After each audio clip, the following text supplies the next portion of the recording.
Hello everyone, this is the Nerdy Druid. I am back with another video. So in this video I'm going to be talking about what it was like to have to hide your path from your parents. And the reason I do this video is because my mother passed away last year, about a year and 2 months ago, a little bit over a year and 2 months ago.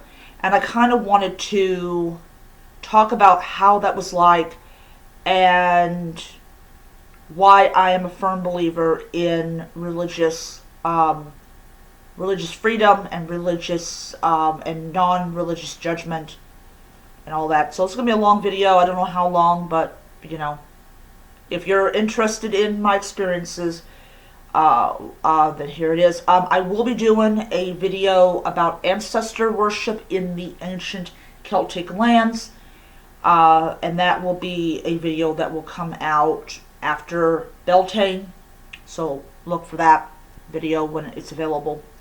So, when I was around 12, 13 years old, I was introduced to paganism through my mother. We went to this one place called Pathways. It's still open, which I was surprised it's still open. I don't know if it's at the same location it was at before or they moved, but Pathways is still open. There was a pagan picnic in St. Louis, and Pathways was one of the people that was there. So I was introduced to paganism through my mother, and I really felt connected to the pagan path and the idea of calling myself a pagan and honoring the gods and doing magic and all that wonderful stuff. And so I did my year and a day of self-dedication, and then I initiated myself into Wicca. As the years went by, my mother changed. When I was in my mid-20s, my mother point-blank told me that she did not want Wicca and witchcraft in the home. And I had to sit on my bed and I had to think, what am I going to do now? I want to continue to practice, but I know what will happen if my mother discovers that I am practicing. There was a lot of times during the period from my mid-20s up until the time that she passed that I tried everything to have even something that looked like an altar, but every time I would bring statues in, my mother would be like, they have to go and all that type of stuff. There was no respect at all when it came to what I buy with my own money is my own business and all that type of stuff. So one of the paths I was interested in my late 20s was Druidry or Druidism. And I had tried for some time to practice it, but every time that I would start getting comfortable with my path, I would start having this fear of, oh, what is my mother going to think and all that type of stuff. But yeah. So pretty much her dislike for Wicca expanded to dislike for anything that was pagan. And it just became this really, really horrible nightmare that I had to go through.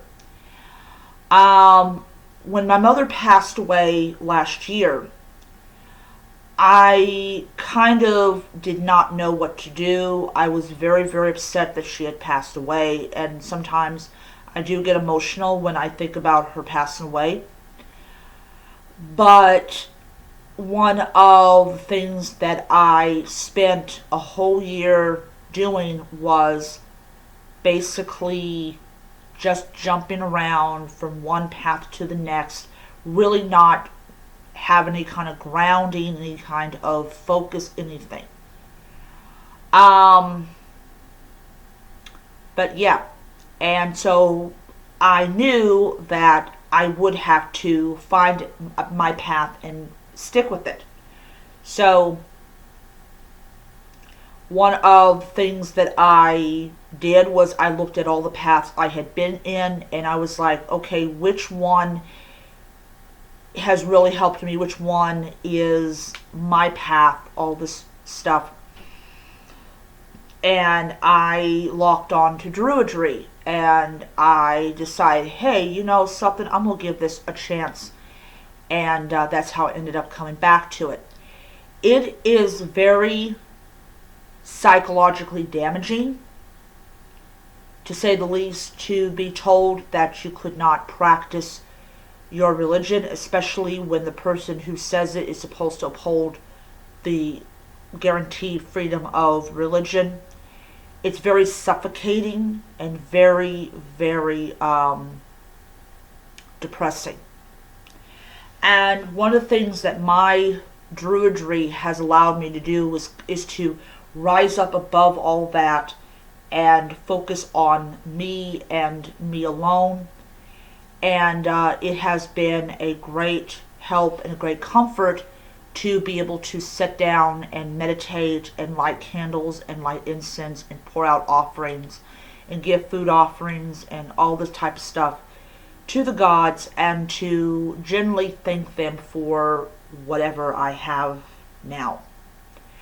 But anyways, so I kind of wanted to get on here and kind of talk about that and kind of help people understand that, hey, look, if you're living with your parents and you're over the age of 18 and you live with, your parents don't want you to be a pagan, I have learned that there are ways to be pagan without the need for an altar or anything like that. But now that I am free to have one, I sure as heck have one. And as everybody has seen my altar in some form or fashion. So anyways, so I just want to get on here and just talk about that and not make a super long video. So I will see you guys around until next time. May you be happy, healthy, most importantly be safe, and held to the gods. Bye.